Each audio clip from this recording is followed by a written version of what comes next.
Parce que ce sont des cantiques que les enfants d'Israël chantaient en montant vers Jérusalem. Heureux tout homme qui craint l'Éternel, qui marche dans ses voies. Tu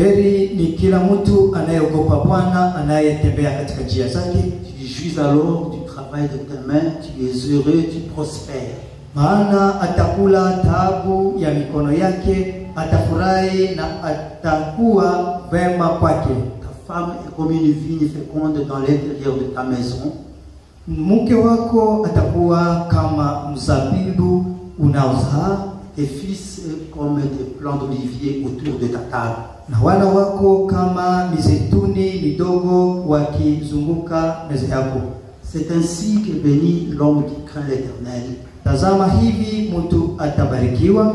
L'Éternel te bénira de Sion et tu verras le bonheur de Jérusalem tous les jours de ta vie. Bwana atabariki toka Sayuni, nawe utaona uweri wa Yerusalemu siku zote za maisha yako. Et tu verras les fils de tes fils, que la paix soit sur Israël. Ndio utaona wana wako, salama iwe juu ya Israeli. Et le deuxième passage, nous sommes dans 1 Pierre chapitre 5. Na usome tu pili katika Zaburi wa kwanza sura yake 5. 1 Pierre, Zaburi wa kwanza, Petro wa kwanza chapitre 5 na sura yake ya 5. 1 Pierre, Petro wa kwanza chapitre 5. Sura yake ya 5. Non pas 5. Chapitre 3 plutôt. Tunasoma Petro ya kwanza sura yake ya 3 versets 1 et 2. Na tunasoma shairi yake ya kwanza na ya pili verset 7. Na vile tunasoma ya 7. Femmes, soyez de même soumises à vos maris, afin que si quelques-uns n'obéissent point à la parole, ils ne soient gagnés sans parole par la conduite de leurs femmes, en voyant votre manière de vivre chaste et réservée. Hivi vile vile ninyi wake mtii waume wenu wenyewe, kusudi ikiwa wengine hawatii neno wavutwe kwa mwenendo wa wanawake wao pasipo neno. Verset 7. Marie, montrez à votre tour de la sagesse dans vos rapports avec vos femmes, comme avec un vase plus faible. Honorez-les comme devant aussi hériter avec vous de la grâce de la vie. Qu'il en soit ainsi afin que rien ne vienne faire obstacle à vos prières, parole du Seigneur. Hivi vile vile ninyi waume kaeni pamoja na wake wenu kwa akili, mkimupa mke heshima kama chombo kilicho dhaifu kuliko ninyi, kama warithi pamoja na neema ya uzima, kusudi maombi yenu yasizuizwe neno la Mungu. Seigneur, je te bénis pour ce moment de rencontre. C'est un rendez-vous divin et tes enfants sont là à cause de toi. Nous avons besoin de la grâce divine, de l'onction du Saint-Esprit, de la bénédiction qui vient de toi, afin que chacun puisse trouver la part de la bénédiction de la parole que tu lui as réservée ce soir au nom de Jésus-Christ. Amen. Merci. Vous pouvez vous asseoir. Est-ce que la mise en place est bien? Je sais qu'il y a des gens qui sont venus seuls, le mari n'est pas là, la femme n'est pas là. Mais si votre conjoint ou votre conjoint est là, faites bien de pouvoir vous asseoir ensemble.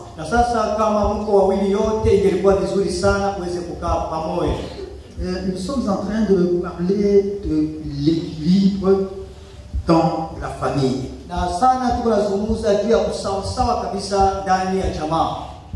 Comment la famille peut survivre dans la génération d'aujourd'hui?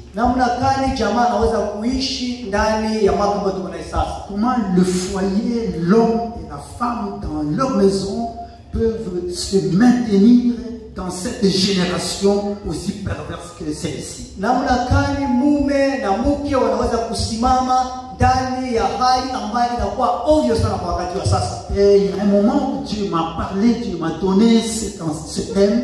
Na ndio maana kulikuwa wakati wa Mungu aliweza kumpatia mtumishi ile mada, Parce que nous avons compris que le diable qui vient à l'église commence dans nos maisons. Na tuliweza kuelewa ya kwamba shetani ambaye anafika ndani ya kanisa anaanza kwanza kwa nyumba zetu, Afin que c'est que le vent que nous apportons de nos maisons puisse affaiblir l'église de Dieu. na hivi mapepo zote ambayo tunatoka kutoka nyumba zetu iweze kusaifisha kanisa. Alors j'ai voulu commencer ces choses autrement. Na ndio maana nilipenda kuweza kuanza mambo haya karibu tofauti. C'est bien de commencer par des choses positives que de commencer par des choses négatives. Na ni vizuri mara nyingine kuweza kuanza na kitu yenyewe kwa mzuri au yenyewe kubaya. Parce que si on veut avancer dans la vie, il ne faut pas dire à l'enfant ce qu'il ne doit pas faire, mais il faut lui montrer ce qu'il doit faire. Na kila mara kama unapenda mtu aendelee mbele na maisha, si vizuri kusema na mtoto kitu hawezi kufanya, lakini kumwonyesha kitu anaweza kufanya. Souffrez que nous commencions de cette façon.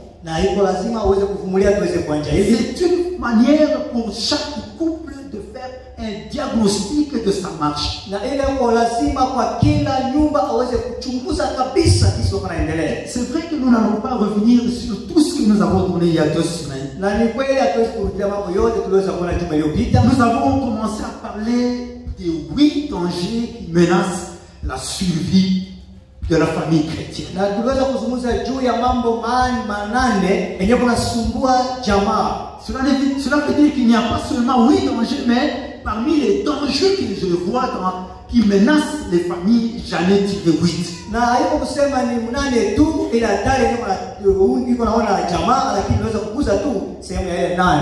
Je prie afin que à la fin de cet enseignement, de nos enseignements, que le Seigneur nous fasse vivre à la dimension de ce texte de Psaume 128 que nous avons lu. Vraiment, c'est un texte de l'équilibre. Na hapa maombi yangu ni ya kwamba mwisho ya ile mafundisho jamaa yote waweze kuishi sawa sawa na Zaburi 128 kwa sababu ya msingi. Alors, la fois passée, j'ai énuméré 2 dangers. Na juma iliyopita niliweza kuonesha hatari mbili. Le premier danger que nous avons trouvé qui puisse menacer la survie du couple, c'est lorsque l'homme et la femme mettent le Seigneur à l'écart. Na hapa hatari kubwa inayosumbua jamaa mara mingi tunaona juma iliyopita ni wakati ambaye ndani ya nyumba wakitia Mungu pembeni. Nous avons tiré cet enseignement du texte de Ecclésiaste chapitre 4 verset 12. Na ile usomi tunaweza kuona ndani ya neno la Mungu pale Mhubiri sura yake 4 shairi yake 12. Qui parlait de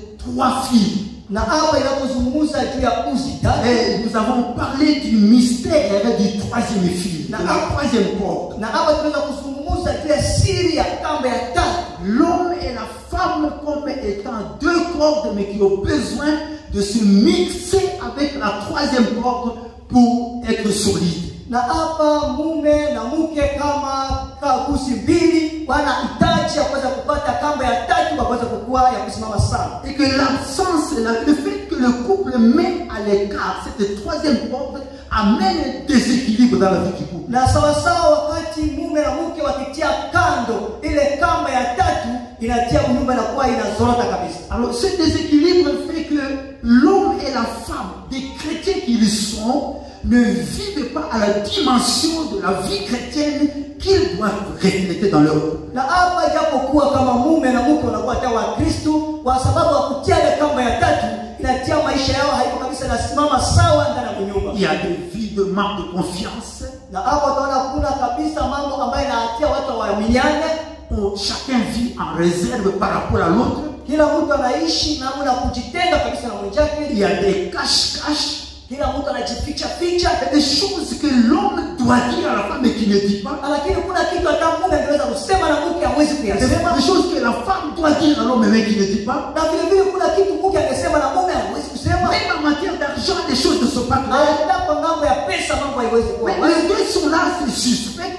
Lakini wako wawili kila mtu kuna kana hange sana. Le problème ce n'est pas l'homme, ce n'est pas la femme. Le problème c'est que Jésus n'a pas sa place dans le couple. Sasa kwa kweli makubwa haiko mume haiko mke, lakini kwa Yesu apate nafasi kabisa. Alors sur le plan pratique, dans des petites affaires, dans nos petites relations. Na sasa kwa sehemu ya kila mara ndani maisha fulani ya jamii na mambo mbalimbali. Des choses qui ne marchent pas. Kama kitu haiendeki. Pourquoi est-ce que nous apprenons à verrouiller notre téléphone? Sasa kwa nini tunafunga mambo mbalimbali? Mais si l'homme verrouille son téléphone, il trouve que c'est normal. Kama mtu anafunga chombo yake na kutiko sawa. Et alors c'est son code, c'est lui-même, c'est son code, il sait ouvrir quand il veut, puis fermer quand il veut. Na pale anafungua wakati anapenda, hapo anatumizia kisi anapenda. Il va verrouiller même les codes de message. Mara nyingine atafunga hata sehemu ya kupokea neno. Et la femme, si la femme verrouille son téléphone, ça devient un problème. Sasa kama mke anafunga telefoni yake na lesama. L'homme s'autorise à verrouiller son téléphone. Sasa Mungu akifunga parce qu'il a des choses, peut-être qu'il n'y a même rien.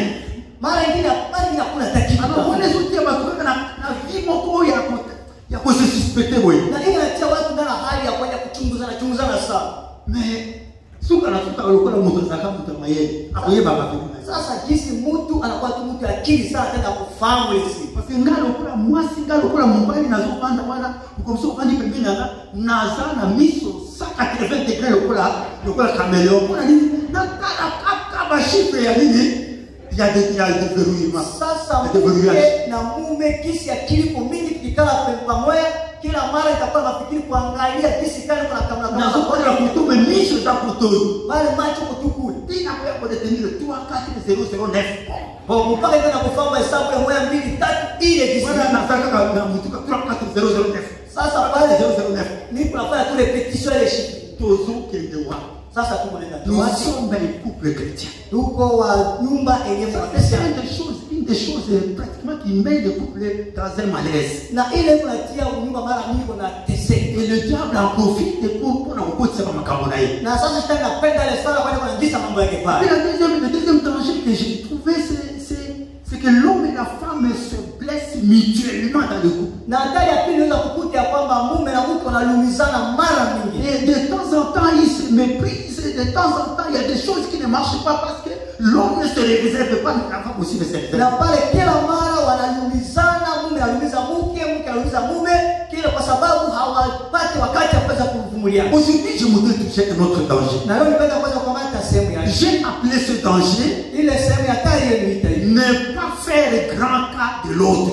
Sikuweza kushinda kuweza kufanya sehemu inayotofautisha. C'est-à-dire l'autre se trouve dans ton programme, dans les tiroirs des accessoires. Haiko sawa sawa mtu mwingine yuko ndani ya pasi yako yenyewe haiko ya lazima. L'autre n'a pas sa place qu'il devait avoir dans ta vie. Iko sawa sawa mwingine haiko ndani ya pasi kenye anapata. Et ça aussi c'est un danger. Na ile ndio kwa hatari. Parce que la femme peut savoir à quel degré le mari a une place dans son cœur. Na mke anaweza kujua kwa kiwango gani mume anakuwa ndani ya roho yake. Et la femme aussi a un thermomètre pour tester la dimension, le degré de la part que l'homme réserve dans son cœur à lui. Na hapa mke bila kuna kiwango yeye anachunguza kabisa sehemu yenye mume anaweka na yeye ndani ya maisha. La Bible nous donne un modèle de couple où on vit dans une atmosphère agréable. Na hapo tunaona Biblia inatuonyesha alama ya wanaume vile nyumba yenye kunaishi na hewa yenye mzuri. Où le foyer est basé sur une structure solide, l'homme, la femme, l'homme aime, la femme obéit. C'est une structure assez solide. Na hapa iko sababu nyumba ile bila kuonyesha iko yenyewe na kai na starehe kwa sababu mke na mume wanakuwa wanafanya kitu sawa. Et là chacun apporte sa pierre pour la construction de l'édifice. Na hapa kila mtu anabeba jiwe yake kwa kuanza kujenga nyumba. Alléluia. Amen. Parce que le plan de Dieu est que les membres du foyer chacun puissent apporter quelque chose pour que l'harmonie soit.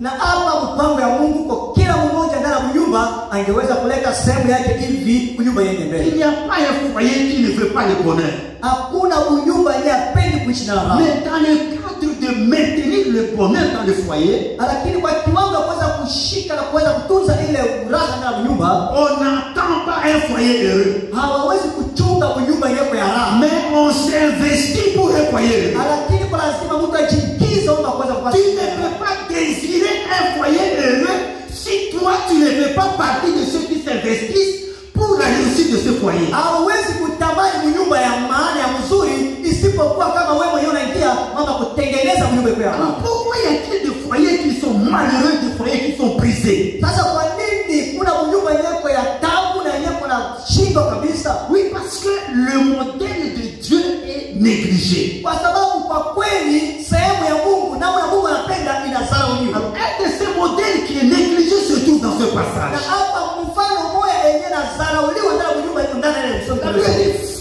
qu'il en soit ainsi. Biblia inasema kwamba mke inaweza kuwa hivyo, En voyant votre manière de vivre chaste et réservée. na hapa jinsi mnapoishi kwa njia ya kuweza kuwa safi. Il y a une manière que Dieu attend de la femme. Kuna namna yenye Mungu anangoja kutoka mwanamke. Et dans le passage du verset 7, la Bible dit, Marie, dans vos rapports avec votre femme, il faut que vous ayez de la sagesse. Hapa Biblia inasema kwamba mume na namna ya kufanyikana na mwanamke lazima kuwe na hekima. Alors que ce soit la manière, que ce soit la sagesse, je les ai appelés, cette façon, j'ai appelé cela l'honneur. Hapa iwe hata usafi, iwe hata hekima, inaweza kuita sawasawa na heshima. Le troisième danger qui guette le couple et le foyer, c'est le déshonneur. Hapa utajua hatari kabambi ile unachunga unyumba ipo kutokuheshimu mwingine. Qu'est-ce que signifie honorer? Honorer veut dire estimer quelqu'un. Hapa kuheshimu kwa kusema nini? Iko kuleta valeur na mtu. Honorer veut dire valoriser ou augmenter la valeur ou le prix que quelqu'un a vos yeux. Hapa heshima iko kusema ya kwamba unapandisha mtu yule na kupandisha bei yake sana. Honorer sa femme veut dire prix à moi si na wewe iko na mimi na mata. Hapa kuheshimu mke kusema bei ya mwanamke ya kumachi yako ipande. Honorer ton mari veut dire que tawe ya mobali na yo en ta présence devant toi, il faut aller la prière du Dieu. Hapa kuheshimu mume kusema bei ya mume yako kwa macho yako ipande. Écoutez, le couple peut être méprisé par n'importe qui. Inawezekana hata watu wenyewe kwenda kuliko mazoea watu wengine wote. Il arrive que le mari soit méprisé par sa belle famille. Inawezekana vile mume azaliwa na watu wa jamaa ya mwanamke, Et que la femme soit méprisée par sa belle famille. na hivi vile mwanamke azaliwa na jamaa ya mume. Ou que vous soyez méprisé par votre environnement. Mara nyingine msauliwe na mazingira yenu.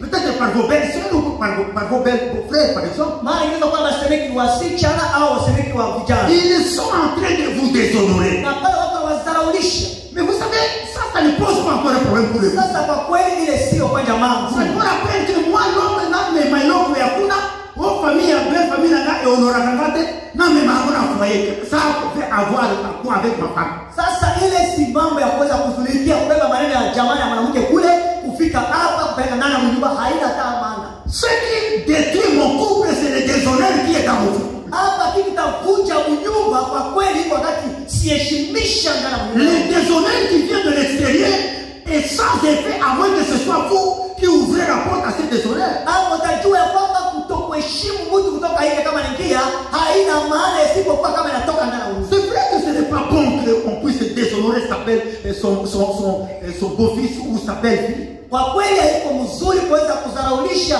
au mume ambaye anaweza kuwa ndani ya jamaa, Mais ce n'est pas l'essentiel. lakini haiko kitu lazima Ça ne change pas. haibadilisha hata Parce que aussi longtemps kwa sababu kila mara que le déshonneur n'a pas sa source dans les couples, kama kutokuheshimu hayapata msingi ndani ya nyumba, il échouera.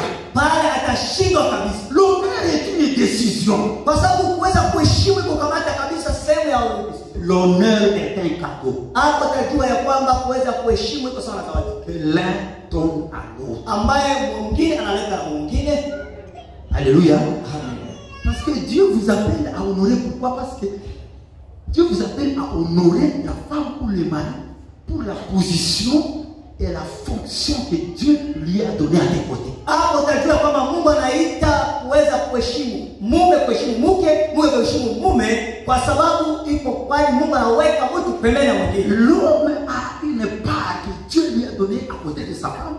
Et la femme a une part parce que ce sont des êtres semblables. Kwa sababu mume anakuwa na sehemu ya Mungu anangoja ngambo yake, ngambo ya mke, na mke vile anakuwa na sehemu ngambo ya mume, kwa sababu Mungu aliweza kuweka mwingine afanane. Et l'honneur s'exprime, l'honneur se vit dans la vie de tous les jours par nos attitudes, par nos comportements, par nos réactions, par nos actions. Hapo utajua kwamba heshima inaonekanaka ndani ya maisha ya kila siku, mara nyingi ndani ya matendo, mara nyingi ndani ya masemo, mara nyingi ndani ya tabia yenyewe tunafanya kila siku. Mais il y a deux choses que j'aimerais dire en passant. Hapa kuna kitu mbili pale kwanza kusema mbele tuweze La kuendelea. première chose, c'est que l'honneur, on la donne, on ne l'attend pas. Hapo utajua ya kwamba heshima wanazileta lakini hawezi kuyangojea. Parce que nous sommes dans le couple. Kwa sababu tuko ndani ya nyumba. On ne reçoit pas l'estime là où on ne donne pas l'estime. Hapa usifikiri kupokea heshima kwenye kuweza kuyaleta. Ukoyoka kama voilà. Vraiment bwana huyu haniheshimishake. Mbele ya kusema hakuheshimishake, ule question ndio unapoze mbaya. Usisema bwana huyu haniheshimishake. Ulize wewe, ujiulize kama unamheshimishake.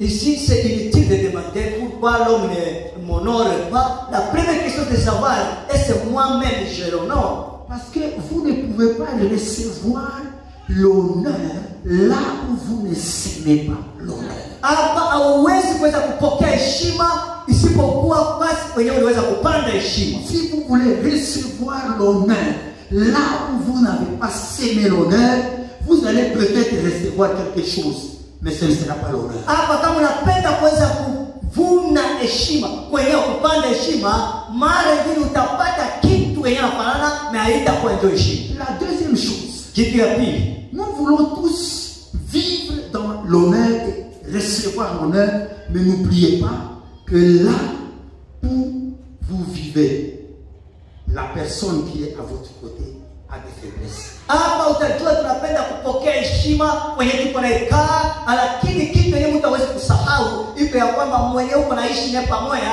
ana vile udhaifu. Alors quand tu découvriras ses faiblesses, que cela ne t'amène pas à le déshonorer. Na sasa unapoona ule udhaifu yake isipeleka watu kuweza kukosesha yeye hata. Alléluia. Amen. C'est pourquoi Paul recommande au mari d'avoir de la sagesse dans sa relation avec sa femme comme avec un vase faible. Hapa ndio na mtumishi wa Mungu Petro yuko na leta na Wakristo ya kwamba mume akuwa na heshima kwa mwanamke yake sawa sawa anaofahamu ya kwamba mwanamke ni chombo dhaifu. Pourquoi il faut que la relation entre l'homme et la femme soit entretenue autour de la sagesse? Parce que ce qui dure doit être construit par la sagesse. Hapa utajua kwa nini Biblia inazungumzia kwamba mambo kwa kuweza kujenga nyumba na kuweza kusimama juu ya hekima, ni kwa sababu kitu yenye tadumu lazima msingi yake iwe kwa hekima. Ne dites pas afadhali nyumba ya fulani. Usiseme ya kwamba par la grâce le foyer de l'autre. Kama fulani anakuambia basi sacrifice yenye anafanyaka ili nyumba yake ikuwe pale, ndio utafahamu. Et si quelqu'un te disait comment il se sacrifie pour que son foyer soit solide, c'est alors que tu comprendras. Alléluia. Amen. Allez demander à Isaac, la mère de Jacob. Sasa kwenda uliza na Isaka, le père de Jacob. Kwenda uliza na Isaka kwa Jacob. Vous savez quelle était ou quelle serait l'attitude d'Isaac lorsqu'il va comprendre que dans ce départ de Jacob, sa mère et son épouse étaient dans les jeux. Sasa kwenda fikiri kwanja ile mahali ya Isaka, kwenda kuelewa ndani kitu yenye Yakobo alifanya mama yake bila aliweza kushiriki ndani. Quand tu vas découvrir que na kati ya makambo oyo nzoka y avait une main et cette main n'était pas loin de ma maison. Hapa uenda kufahamu ya kwamba kumbe na mimi niweza kutendeka hapa, mshina yake haikutoka mbali, ilitoka ndani ya nyumba yako. La sagesse fait que tu verseras de l'eau sur le feu que les faiblesses peuvent allumer dans les couples. Hapa hekima itapeleka mtu kuweza kumwanga maji juu ya moto yenye tayari kuzaifulisha toka. Parce que l'homme ou la femme, elle n'est pas sainte, elle a des faiblesses. Hapo utajua mume na mke hawako watakatifu, lakini wako na udhaifu. Mais de temps en temps, pour maintenir l'honneur de l'un et de l'autre, nous avons notre inspecteur avec nous. Hapa utajua ya kwamba kwa kuweza kusimamisha ngambo mbili yote heshima yetu iko lazima sana tuweze kuwa na hali. Et chaque fois que les faiblesses allument un feu, mettez l'inspecteur qui est la parole de Dieu, éteignez cela avec la parole. Sasa kila mara wakati udhaifu na lamusha moto, kamata neno la Mungu yenyewe kwa sawa na tutakumemea maji tia yepa. Alors beaucoup de foyers sont dans le déséquilibre parce que de ce côté-là, il n'y a pas suffisamment de sagesse. Sasa nyumba mingi nakosa msimamo kwa sababu pale hayakamati. La Bible dit dans Proverbe chapitre 24 verset chapitre 24, verset 3. C'est par la sagesse qu'une maison s'élève. Une maison ne peut pas s'élever s'il n'y a pas de sagesse.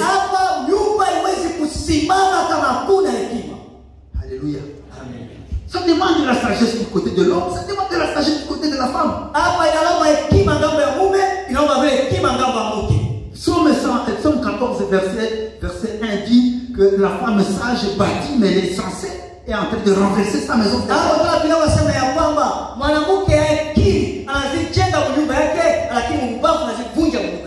vous voyez, quand il n'y a pas la sagesse, on est insensé. Un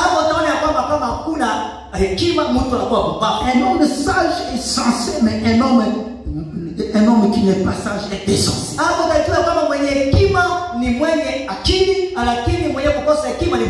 David était, la Bible l'appelle l'homme au cœur de Dieu. Il est un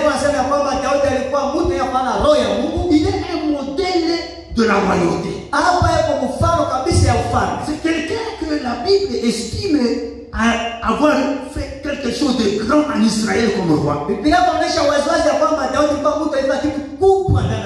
Mais en ce qui concerne sa vie dans le foyer, David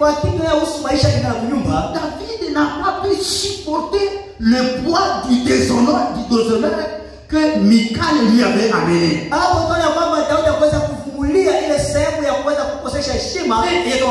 aussi, ça demande d'avoir une dose suffisante de sagesse. Je suis tout un roi. On m'estime. Quand je passe, il y a tout un protocole pour m'accompagner. J'ai de la valeur devant le peuple. Mais comment ma femme va me minimiser comme ça? Oui, parfois les gens se regardent dehors avec tout l'honneur qu'on leur donne. Peut-être dans leur travail, on les estime. Quand ils passent quelque part, dans d'autres foyers, on les applaudit. Quand ils arrivent dans leur maison, ils peuvent se retrouver devant un déshonneur. David était incapable de supporter le poids du déshonneur que sa femme Michal lui a donné. Elle a vu David en train de danser devant l'arche de l'Éternel. Elle a d'abord méprisé dans le cœur.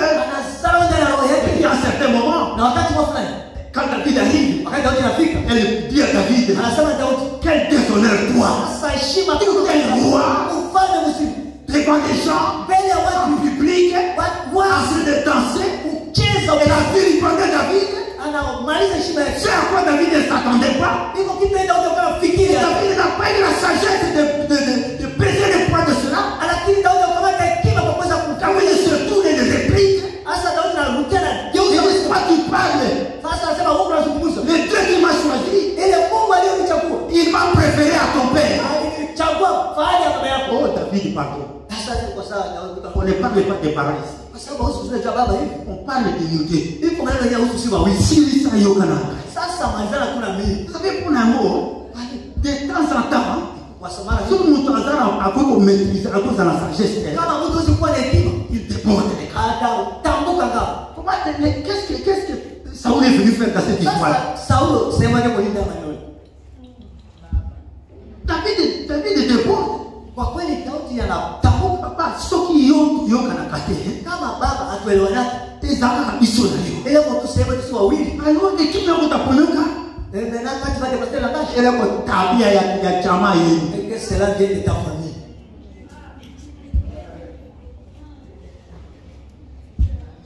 Ile ko ba bili utsi bana kala kapi ana ile nafanya nini yao? Qu'est-ce qui peut les faire ici dans le foyer?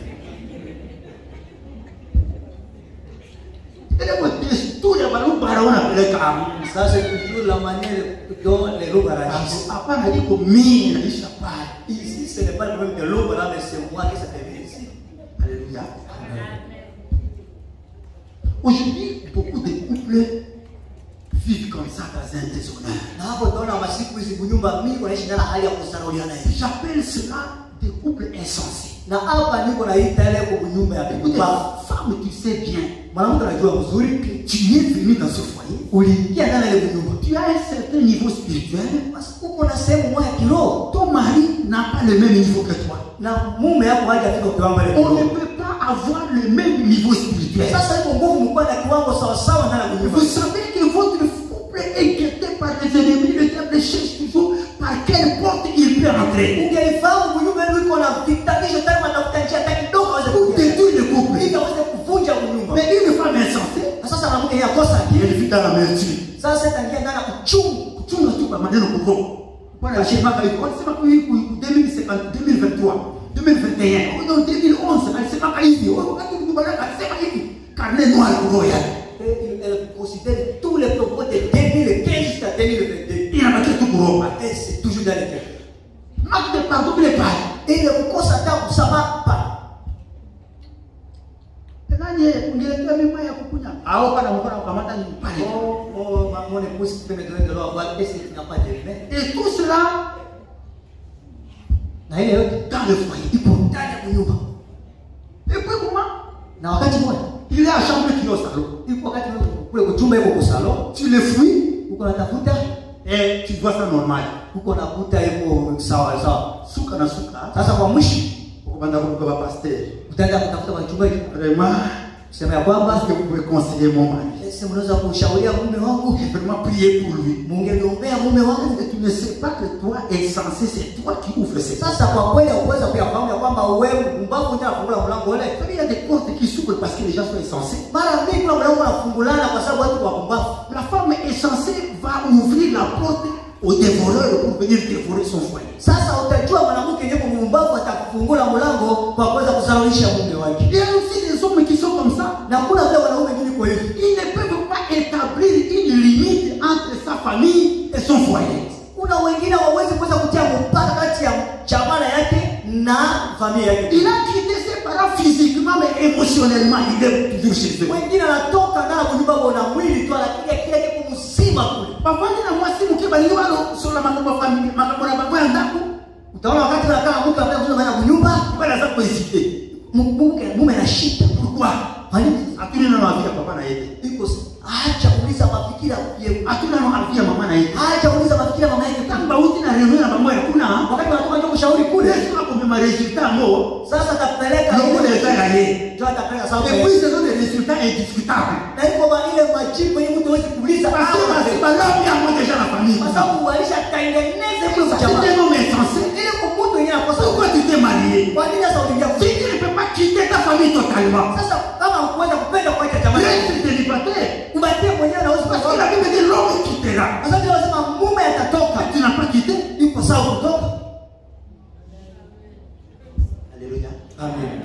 Après au pasteur osunga mwasi na ngai. Na kisha yule ya kufungula maombi ya kusema msaidie mke wangu. Mais qui a ouvert la porte au-dessus? Sasa kwa kweli ndio alifungula mlango wazi kwa ajili ya shetani ingie pale. Parce que dans nos relations, Iko kwa sababu na uhusiano wetu nous ne savons pas hatujui mener notre vie dans la sagesse. kuweza kupeleka maisha yetu ndani. Mais nous parents, n'oublions pas Na si vile wazazi tusisahau que nos enfants nous observent ya kwamba watoto wetu wanatuchunguza mzuri. et ils forment des opinions durables sur l'amour et sur le mariage par rapport à ce qu'ils voient chez nous. Na pale wanajenga kabisa mawazo na mafikiri hata kuhusu mapendo kufuatana wako naona ndani ya nyumba yetu. En fonction de ce que les enfants voient chez toi, papa et maman, comment vous vivez, ils forment des opinions sur la vie. Kupitia kitu yeye watoto wako naona kwako baba, kwako mama, ndio watoto wako nakamata mafikiri hata kuhusu mapendo kwa ajili Mais ya nous avons le devoir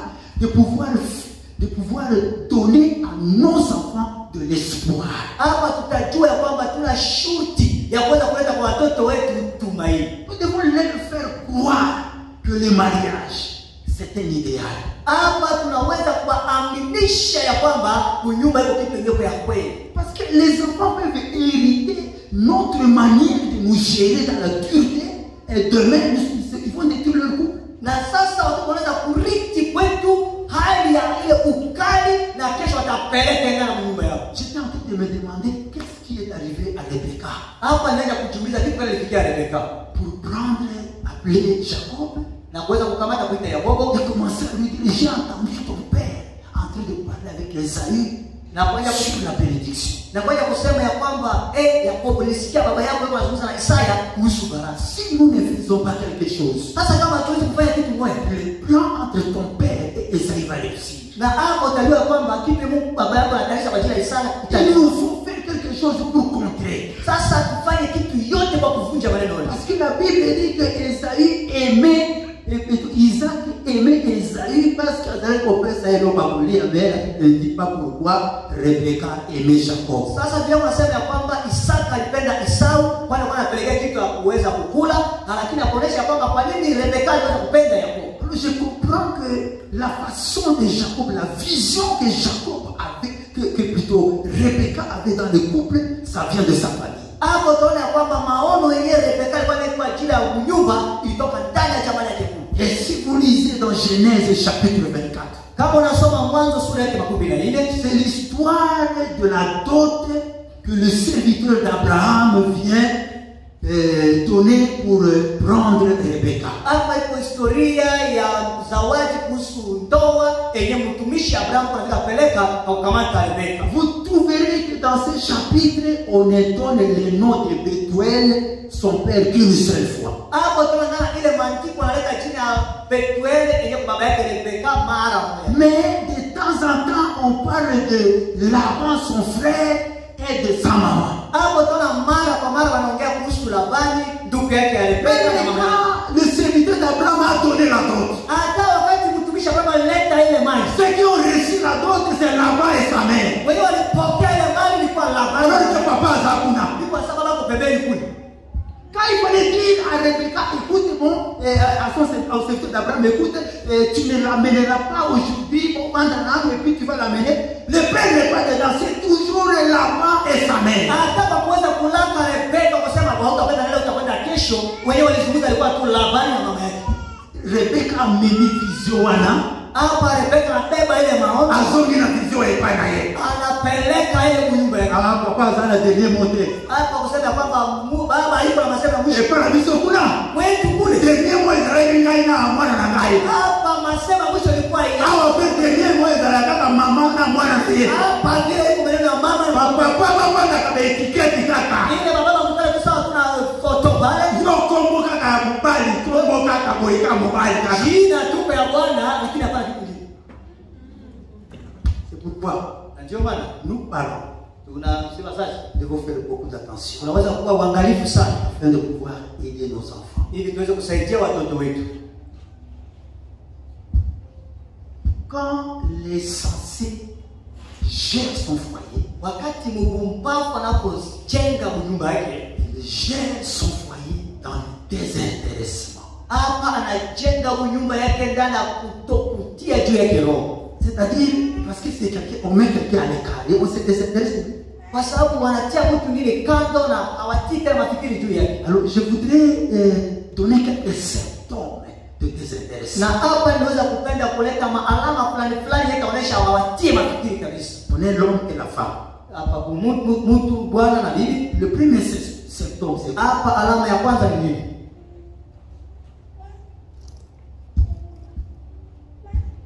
l'un ou l'autre banalise, ne donne pas de la valeur à des choses qui doivent être mises en premier lieu. Hapa utaona kwamba mwingine au mwingine hawezi kuleta faida kwa kitu inapaswa kutiwa kwa sehemu ya kwanza. Vous avez un problème, vous avez une situation que vous voulez partager avec l'homme, vous devez partager avec votre femme. Hapa uko na maneno magumu ambayo unapenda kuweza kuyagawa na mume au mke. Vraiment, on pouvait en parler. Vraiment, je trouve mon chéri, ma chérie. Et ça, c'est un dossier qui peut nous aider. Est-ce qu'on ne peut pas échanger ensemble? Hapa mtu anafika sema sheri mke au sheri mume, hapa niko na maneno yetu tupenda tuweze kuzungumza pamoja. Tutaona. Overa. Ndani tutaona ile vile. Ndani overa Kwa moya mwezi mbili. Vous allez passer jusqu'à 2 mois. Tutaona. Overa toujours. Ile mwezi sita. Après 6 mois. Tutaona. On le verra. Nyuma mwaka moya. Après une année. Tutaona. On le verra. on a comprendre que tout les pas à peine pour la luma. Et à la fin, tu vas découvrir que ça gêne. Qu'est-ce que ça laisse dans le cœur? Ça, c'est qu'on a déjà dans la robe. Vous savez, il y a des tutaone qui en fait, ce ne sont pas des tutaone. Oui, ils sont en et hapa kwa kweli tutaona ile iko na zuru kwa sababu mtu akuona ishaona kembele. Wewe ishaona ndio mbele. Kwa sababu tutaona wewe ndio ulishaona. Sasa kitu wewe unabeba yenda ya tutaona. Na mbale gani tutaona. Mimi kwa sema tutaona hiyo je kuna kaza kitu mimi kuteni niyo pamia watu nisikito watakuwa tunza pole pole. Je t'avais dit que on verra ça avec ça devait comme une tête comment c'est là. Lakini kama kwa maana yako bataona wewe itaona na mara moja kama wanaona ikushi ikalipita. Si c'est ton problème, il n'y a pas les on verra, on va ça directement. Sasa kwa maana kile kuuliza est-ce que mtu ile anawazaka maneno au hapana? Maintenant on se pose la question, est-ce qu'il réfléchit par rapport au problème ou pas? Wewe unataka en tout cas mimi mganga aliniambia nifanye kwa examen sérieux de la santé yangu tutaona. Si quelqu'un dit même j'avais consulté le médecin et il a voulu qu'on fasse des examens sérieux et qu'on renvoie ça à tutaona. Lakini mtu mwingine atakapofika kutoka kubele familia kuna na maneno yake tutaona wataona mara moja. Maintenant il y a un membre de la famille, de la belle famille arrive avec son problème, ça peut être mwanamke vile mna calculer. Elle a l'épouse, elle a fait des calculs. Yangu tutaona pour mon problème c'est on verra. Lakini ya wengine kwa wanaona mara moja. Mais pour les autres on traite ça tic-tac. Il n'y a pas la robot qui mouille, la tête fonctionne. Elle est une personne, elle raison. Et sa tête réfléchit.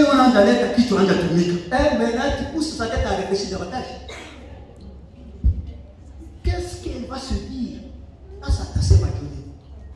Mais un homme sage, ou une femme sage, doit veiller. Parce qu'il y a des questions dans la famille que l'homme et la femme sont appelés à toucher. Même si ce sont des choses désagréables, la sagesse vous pousse à en parler quand même. C'est déjà sur la table. Vous ne pouvez pas dévier, esquiver ces questions-là. Alors souvent il y a des choses qui restent comme ça, des questions qui n'ont jamais eu de réponse. Finalement, qu'est-ce que l'autre va dire? On ne fait pas cas de moi. Le deuxième symptôme, le deuxième problème, c'est que tu te rends compte qu'il faut que ce soit toujours moi qui fais le premier pas. Quand il y a quelque chose qui ne marche pas, mon père n'a pas de banaki. Mais les gens faut travailler. Na zeli, ata pardon un jour, 2 jours, 3 jours. Mais faut tenir travailler. Mais moi chaud. Il faut qu'on ait ça la premier pas. Et comme ici qu'on fait blesse na yo, il y a attaché na libisana. Pour lui-même ici, et tout il y a pas routier. C'est toujours l'autre. Il y a pas routier tout à partir à tout. Il ne s'approche pas chez une semaine, 1 mois. Une semaine et 2 mois. Oui, on a tout mis job il a fallu qu'à premier pas. C'est toujours comme si moi quand même pas la faire le premier pas maintenant caribique. Et si je ne fais pas tout part. Pourquoi vous le faites réfléchir comme ça? Vous ne savez pas ce que vous semez dans le cœur. Quand il y a des choses à réparer, réparez la même sagesse. Réparez-les bien.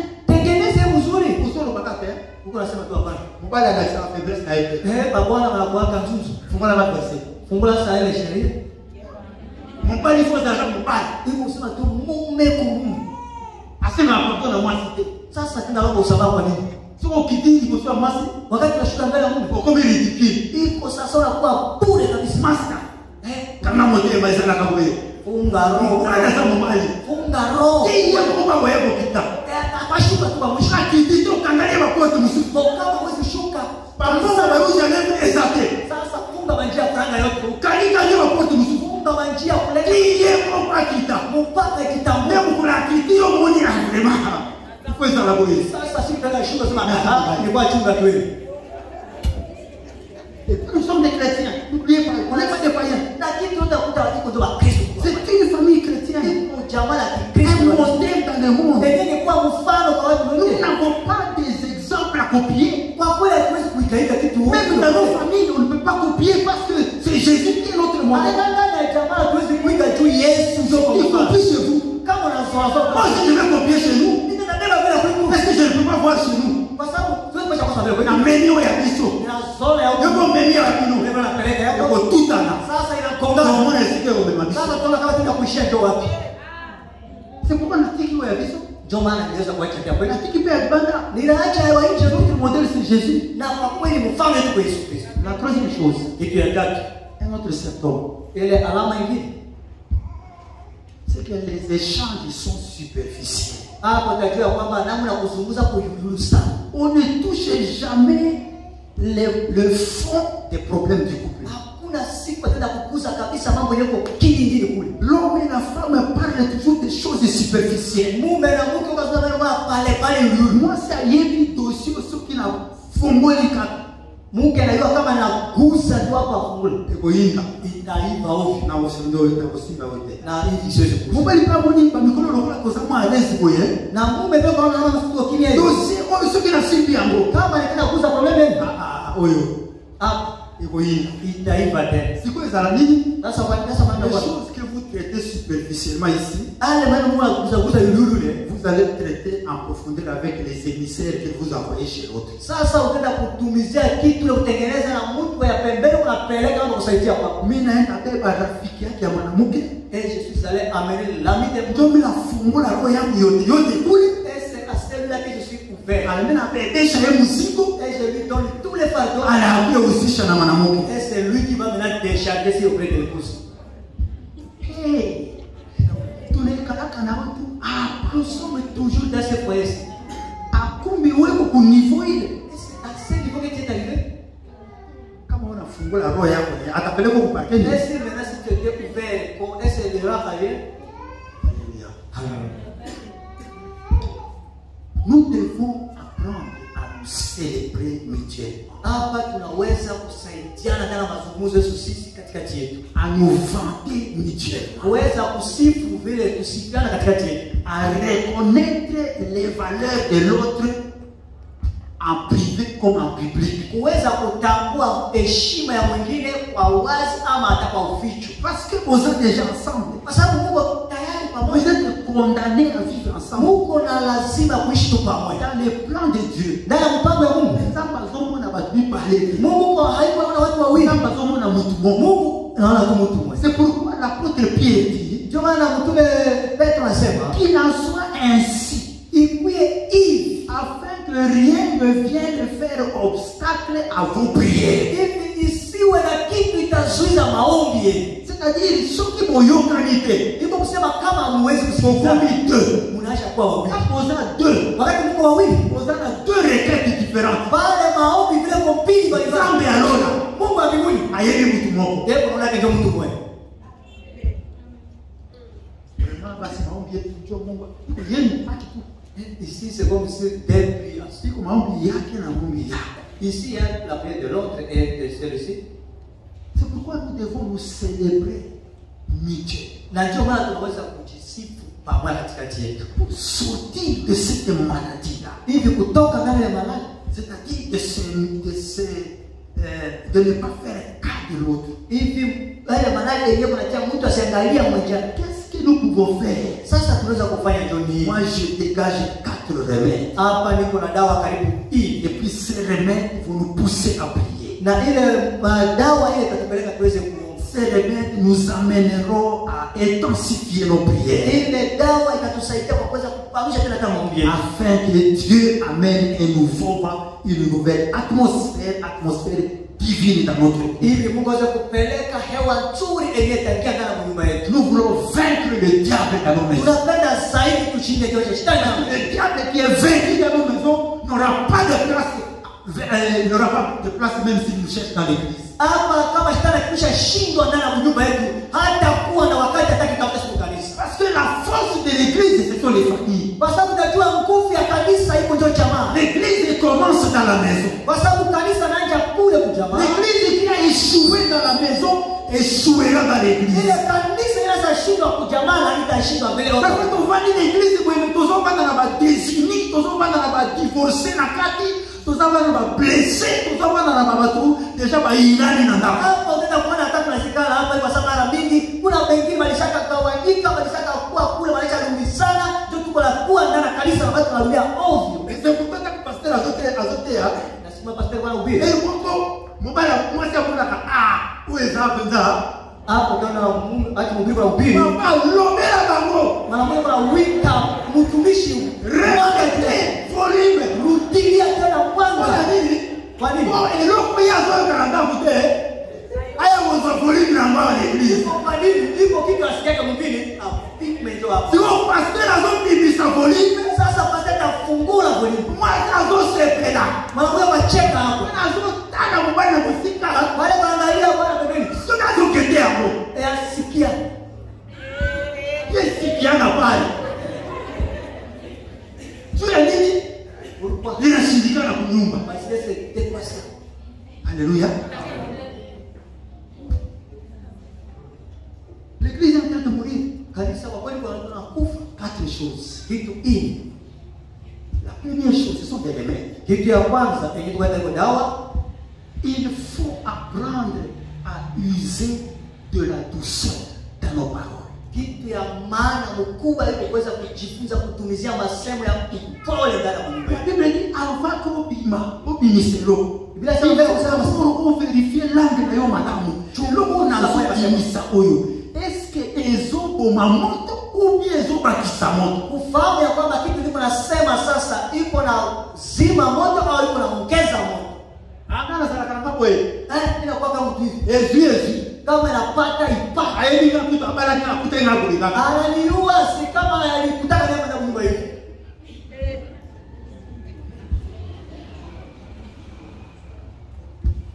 Mpali kwa zo bimisho ya yeye. Bwana peta kwa tosha. Wasifaye banga. Inaomba mwanamke la tambue ni mzuri. Na kumene viti. Nilipita ndani magumu sana. Kana kumene na viti. Sasa vile tapima ile maisha ni kibagani. Ona sale la kila kwa wana. Ile nifanya gani? Ekote lele. Ile haikuguza yeye mzuri. Ifona mata na frequency. Sasa nitaongeza tena volume.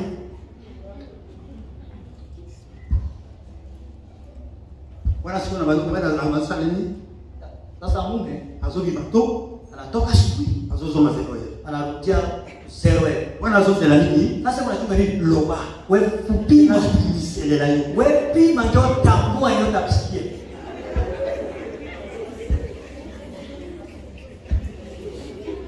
Alléluia.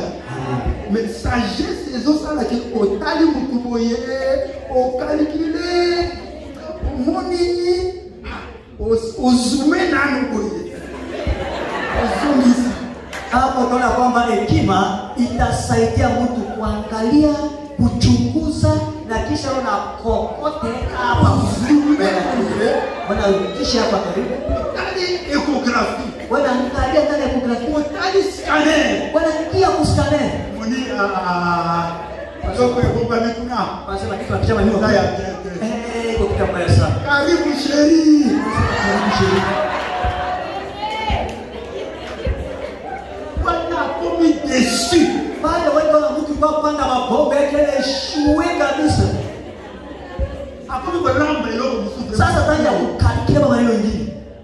Mwasi wana wasali ndege nini? Sasa mwanamke anataka pato nini? Allez, à son téléphone. Sasa takamata telefoni. François a changé Françoise. Sasa takamata François makusudi urudishe François. Maison de François. Kwa kweli mtu François. Alors, changez comme François. Sasa tapeleke kwa François. Après mzina hey. Ataka kuzungumza sasa kuzungumza na François. Pale mwanamke anatimiza kichwa. Mwana mato izapia. Pale kanyoosha masikio na macho wewe unaona wazi. Na wewe verifia mta malai. Sasa nitawafanya nguvu yote niongala watu mtalala. Sasa hivi apelo za baba vingine. Aliona ile kabisa wanaita la santanga kama anini mwingine alikipeleka telefoni. Sasa nitapasi sinja tu kidogo mita kamata telefoni. Na beti kama na vingine mwana. Nitaita tu kwa wakati sasa tala sio za kadi. Nitaona kama iko nani ndio. Mbaya azote na mmoja kwa telefoni. Mungu ndio wangu wewe kamata telefoni. Kwa message kwa telefoni. Kwa sababu sasa zoea kitu na ulaksaye. Sasa tu ile ndio tapata ile kwa sababu tu mbele. Uzumeli. Sasa pale mtu akili takokota hapa. Betele ya mokara. Wala tupe tena pembeni. Il faut apprendre à user de la douceur. Iko lazima sana tutumizie kunyenyekea. Bien-aimé, une langue douce calme beaucoup de choses. Hapo tajua ya kwamba ulimi nyeko ya polepole inasaidia maneno mengi. Beaucoup de gens n'arrivent pas à ce niveau-là. Watu wengi wafike kule kiwango. Il y a Anne, la mère de Samuel. Hapo tunaona kwamba Anne na Samuel, La Bible dit que Pénina l'a mortifié régulièrement. Biblia inasema ya kwamba Penina kwa mtukana kila mara. Parce que lit chaque jour les actes de mortification. Hapa kila siku alikuwa anakula tu Parce que là il est bien sécaillé, pas monaillé, pas lobelé, pas tongaillé. Mbaya sema kitu vyo yake mbaya Na base de enfant elle est stérile. na kusema kwa mwisho iko tasa. Elle n'a pas de elle vit dans une atmosphère de mortification. Hapa mtu kunaishi na hali ya masarau. Elle commence à pleurer. Sasa anaanza kulia. Écoutez son mari. Sasa sikia mume wake. Pourquoi pleurer-tu? Kwa nini unalia? Yo kwa te parler dans son belle. Sasa hauya yaka tu anasikia kwa kitu gani? Parce que biso noto za kawa. Tuko na wewe hata kama wewe. Est-ce que yo yibite parler dans son belle? Ah, yule kitu ni analia. Kama ya finga ranga yo za la tete. Wakati anazitukana huko na kuanga Toza awa. tuko hapo. Oh, vraiment, est-ce que moi je ne vaux pas pour toi plus que 10 enfants? Yeye anapiga telefoni usema SMS kwa mzuri kuliko watoto 10. Olobeli ni par rapport na bébé. Sasa mwenyewe anatukana mimi kuna senejo nini? Mais la moni était Anne Nazareth une femme à douceur. Hapo tunaona ya kwamba Ana alikuwa mwanamke yenye upole. Elle n'a pas répliqué. Biblia inasema hakujibu. Elle a compris que niveau ya mtu wana pour le moment c'est ça. Akafahamu ya kwamba sehemu ya mtu ile kwa sasa iko tu hivi. Ce qui a lobby a peu kosimba te. Ataka nikisema haiwezi kukamata. Ta douceur fait que biloko musuto yo profiter qui te tourne du côté de l'éternel. Hapo utaona kwamba upole unasaidia kama kitu kingine hutaweza huko mbele geuzana na Parce que nzambe oyo agogo yanoleo malamu koneka kwa moninga. sababu Mungu mwenyewe kwa huko atajibu zaidi kuliko mtu. Tu ne peux pas changer le cœur de l'autre en un seul jour. Kwa sababu huwezi kubadilisha roho ya mtu kwa siku moja. Je suis âgé. Niko mtu akomea. Na uta ipa biso. Nilitoka kwetu. Nazamba caractère nanga mususu. Ndio na caractère. Niko na mahali au mwingine. Na koli na kati na ngo. Nilishakomea ndani. Wewe mokuta ngana nzela. Wewe ndakuta mimi njia. Tu m'as trouvé un adulte. Unanikuta mtu mzima. On ne pourra pas me changer à un seul jour. Sasa usifikiri utabadilisha ni siku moja. Je vais venir pour que tu changes, moi aussi je vais changer. Sasa ulifika kwa kweli kubadilika hivi ndivyo itabadilika. Parce que dans les foyers, ce qu'on peut changer, Monica au salaire. Hapo tajua tena kujua kama unafika kubadilisha mtu mwingine unafanya makosa. Parce que Monica peut aller pour changer. Yeye anafika itabadilisha. Qui va changer l'autre? Sasa nani atabadilisha nani? Parce qu'on peut dire que yo changer. Sasa kwa kweli pale wewe fike hivyo badilika. Chacun change à son niveau. Kwa sababu kila mtu anapatiwa kiwango Et ya puis écoutez changement. na pale kanisa mabadiliko ndio. La deuxième chose, Kitu ya pili, le deuxième remède, ile dawa ya pili, n'exposez jamais les faiblesses de l'autre au grand jour. usionyeshe wazi udhaifu ya mwingine mbele ya watu wote. Mais couvrez-le. Sasa fanya yote wewe ficha ile udhaifu. Est-ce que tu peux me donner l'autre paire de lunettes au bureau? N'exposez jamais les faiblesses de l'autre. Usipeleke wazi udhaifu ya mtu mbele. Mais couvrez-le. Lakini zaidi ficha finika. Je prends l'exemple de Abigail et de Nabal. Hapa nakamata mfano ya Abigaili na Nabal. Nous sommes dans 1 Samuel chapitre 25. Hapa tuko ndani ya Samueli ya kwanza sura ya 15. La Bible nous parle de ce couple-là. Biblia inazungumza juu ya ile jamaa. À l'occasion, à quelle occasion? Iko kwa wakati gani? C'est à l'occasion là. Iko wakati gani? C'est à l'occasion où David connaît un problème au niveau de la royauté. Wakati ile Daudi alipata magumu wakati wa utawala wake. Il est en train de fuir. Yeye anakimbia. Et dans sa détresse, Ndani ya uchungu yake, et dans sa souffrance, ndani ya mateso yake, il se dit il y a un homme akaja kusema kuna qui mtu mmoja.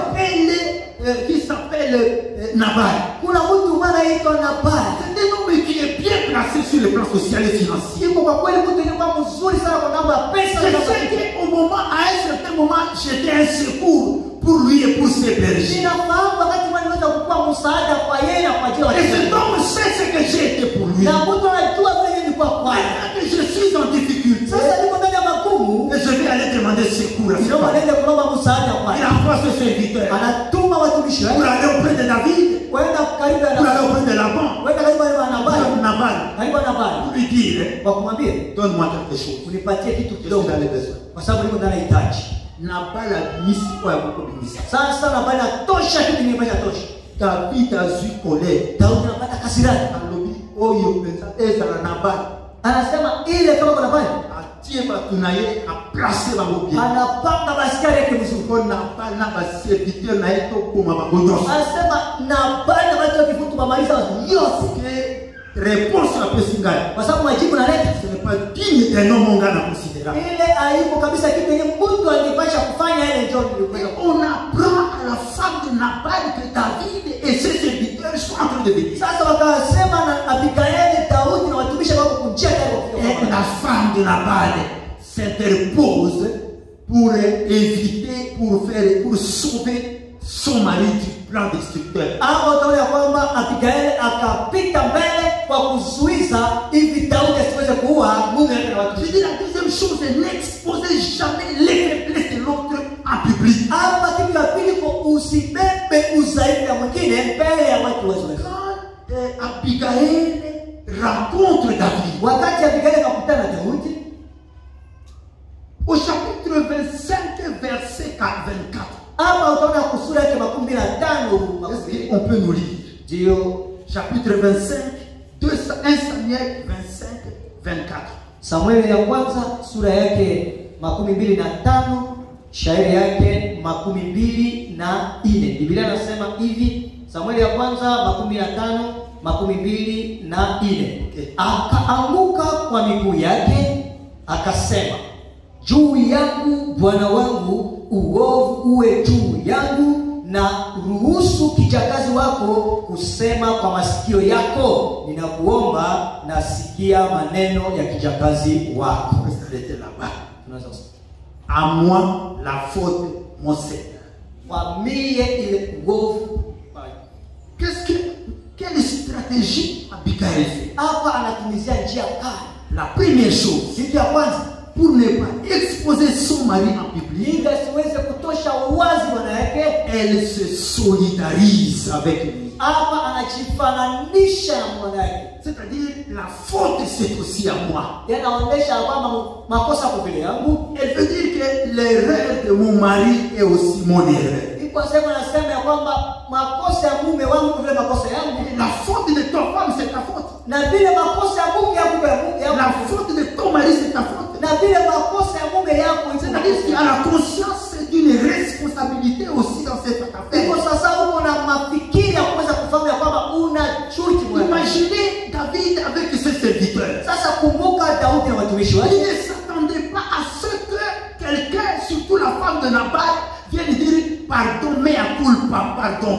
Hapa Daudi hakuwa anafikiri ya kwamba mtu sana mwanamke anabali katika roho msamaha. Mais si nous adoptons une telle attitude, Na ndio vile kama tunakamata kitu sana il y hivi. a des gens qui connaissent les faiblesses de notre couple. Hata watu wanajua udhaifu ya Il mume. y a des gens qui connaissent les faiblesses de ton mari. Hata watu wanajua udhaifu ya mume. Des gens qui connaissent les faiblesses de ta femme. Hata watu wanajua udhaifu ya mume. Peut-être la belle famille. Hata mara nyingi sasa Peut-être les parents.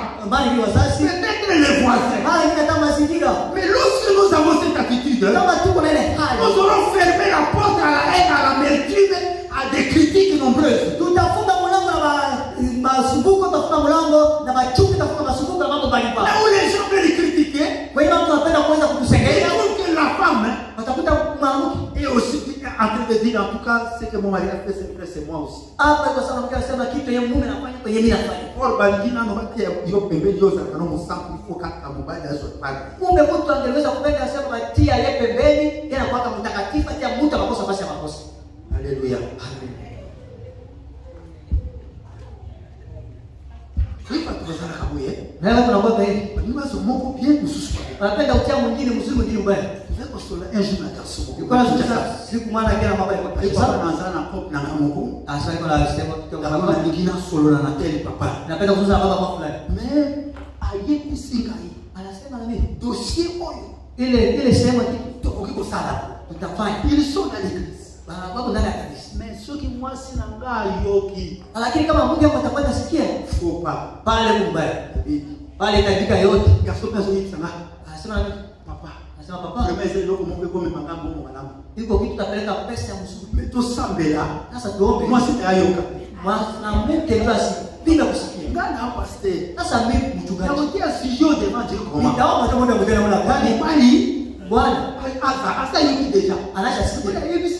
Anasema pendant que nous sommes en train de prendre des dispositions. Wakati tunapokata mambo mbalimbali. Et nous prenons des grands. Kwa sababu uko pesa Mais ce qui moi si nanga yoki kaka fuite ya complot ya dossier wana. wakati mnaenda kusikia tu maneno yale. Eko yite langana kwa 0 Itachapuka ovyo sana. pe na société. Na pale tutawazikashika. Adika soit même un le sujet de prière. Anapeleka kufasi ya kuomba. Papa, sujet wana ngana ku présenter devant quel Dieu. Sasa maombi ya mtenda tutapeleka mbele ya Mungu namna gani?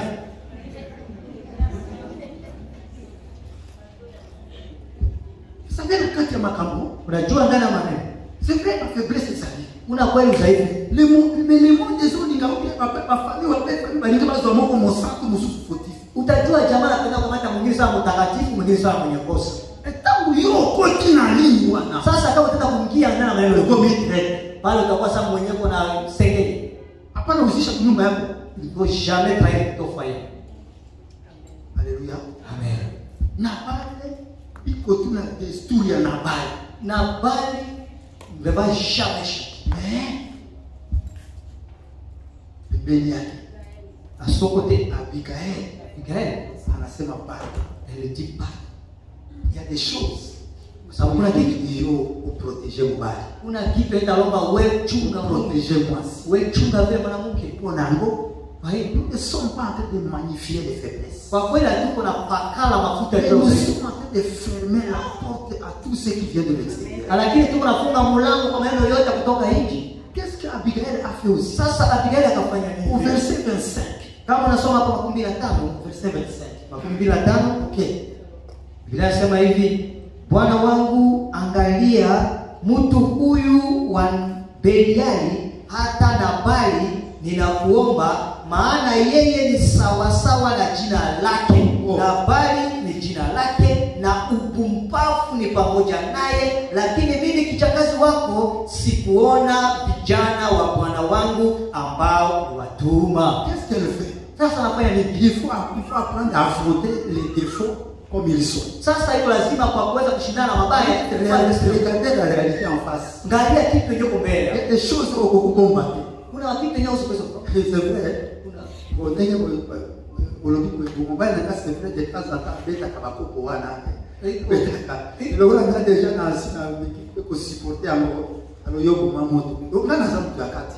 hapa hiyo Selon on a sasa. supporté kana kati awa eleki niveau na yo papa. Kwa ngana pesa déjà ko supporter yo ko supporter. Omona kama utaona lokola hii azo supporter tikana tika loko wana. Hapa wakati mwingine wanaweza fika, anasema Bwana anatumizaka njoo, nishaka soea kuweza kuvumilia. Hivi kama naweza kuvumilia, mwe vile kuvumilia na utaona mtu kule atashinda vile. Kama mtu anasema okay, mtu anaweza tesa mingi Mungu anajibu maombi yangu leo. Ici quelqu'un va dire non, ça c'est l'exaucement de ma prière que j'ai fait pendant beaucoup de temps. Ingia kumwomba Seigneur, asante vraiment Bwana ile wana toshe kwa maisha yangu. Gloire à Dieu, Daudi wewe unatoka wapi? Isifukula na mimi Bwana ile jina yake akwishe mara moja mimi pata hewa nzuri. Et si c'est Nenda leta action de grâce yangu kwa église. Là, action de grâce, nini pas action de grâce? il y a des actions de grâce qui ne sont pas des actions de grâce. Jina yake ndio action de grâce. Ça s'appelle action de grâce. Mais au fond, En réalité, niko maneno mengi. c'est autre chose. Je dis la deuxième chose, il ne faut jamais exposer l'autre. Oyebi mulika ni mwanamke. Kitu ya pili sema usiweze kupeleleza kitu wazi kwa sababu unajua mwenzako mzuri. Hata faiblesse des alliés. Hata kama yako na udhaifu. Sasa chunga hebu. Le troisième remède, Kitu ya tatu, ne jamais se comparer à d'autres foyers. usianze kulinganishana na huduma ingine. Parce que si on ne pas comparaison, Wakati utaanza kulinganishana, vraiment libana na biso na hivi kesho za kadiri. wacha kusema Afadhali unaona kunyumba ba Francine na François. usisema na nyumba yangu si kama namna gani, peut-être pour les autres ça va. Bwana unaona sasa là les maris c'est pour la tête ici. Francina, François, va la pita mi, hein. Este François est passé de c'est pas ça. Et là, je ne suis jamais comparé. Aussi linganishi. Parce que c'est comme si vous êtes en train de dévaloriser l'autre. Iko sawa kuna saraundisha mwingine. Yeye mpaka keloko moko. Jua tu kitu moja. Mtu na mtu. Kila mtu azaka na nimero na ya sapato. Eko na sehemu ya nimero ya viatu yake. Soki bapesika sapato numero 6. Akaniletea ile viatu ya numero 6 na kokokate. Hata nikilisa mgule wezi bien là, mgule yangu c'est le numéro 9 ou 10. Iko numero 15 au 10. Dieu te connaît. Na Mungu anakujua. Meme est semblable. Anapelekea kwenye kufanana wewe. On est niveau na yo. Yeye ndio numero ya usisema hii. Hapana ya Francine na François. Ne dites pas Francine. Kama Francine na kwa ibia wewe, udhaifu ya François leo unazitaka nyuma.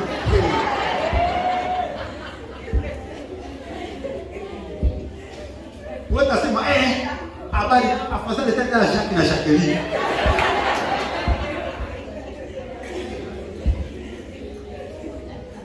Ne vous comparez jamais. Usilinganishane na wengine. Baba anaanza waza ba fiancé ya zamani yeye linataka. Ndio shetani anaanza kazi sasa. Ça vraiment mimi nataka fiancé avec. C'est lui qui était l'homme de ma vie. Toi tu n'étais pas l'homme de ma vie. Quel pas là-bas, toi tu n'es pas l'homme de ma vie. Quel pas l'homme là. Il n'est pas l'homme de ta vie depuis quand? Depuis que vous avez 6 ans, 8 ans. Vous êtes l'homme de ta vie. Mais l'homme, il n'est pas l'homme de ta vie. Il est l'homme de ta vie. L'homme de ta vie. Le dernier élément. Il faut prendre le temps de dialoguer à profondeur. Oui, nous sommes en train de musique. Les dialogues ils ont comprendre, ils permettent de comprendre. Sasa kuzungumza itaweza kusaidia kuweza kufahamu mtu zaidi. Ils ont permettre de lever par incompréhension na attention msusu. Itasaidia kwa kutosha kutokusikilizana kwa maneno mengine. Pour yeba ku comprendre que moninga mutu onzanga te pembeni na yo asala ba qualité oyo ezadini ke botambolasa. Hivi utaweza kufahamu vile kwamba mtu yuko pembeni yako anakosa kitu kingine yenye tatia mwezo tembea pamoja. Parfois les gens n'ont pas le temps d'échanger. Mara nyingi watu wanakosa wakati wa kuzungumza. Nachoka. Je suis fatigué. Pika maisha huku yua mzima bojiko kuyake. Niko na uzita siri ba kule nyingine na réussir nyingine na rater. Okebele kwa turi yake na pita ba pop ya gauche à droite na rudia sachet vite. Hali sasa kila mtu anaingia kwa mwingine pale kuna baki. Mais mzumuze. Si maisha na shinda wengi. Kama nyinyi mnazungumza, si watapaa deverser, watapaa mwanga kolele ya kujua nani. Kwa yeye maisha na shinda ya kule nje, bebe ni kala. Mzunguze. Hata kila mtu anaangalia. Mimi ndio ninakuja katuku nyumba ile. Yeye mobili naanza. Oje leta franga chakula kidogo. Yeye mobili naanza. Kila mtu anapika bakalikile yake. Ya kesho tena itakuwa je? Leo fanya na rate. Kesho mtafanya kitu gani? Mzungumze basi. Alors wakati dialogue pana, dialogue c'est dialogue de sourds.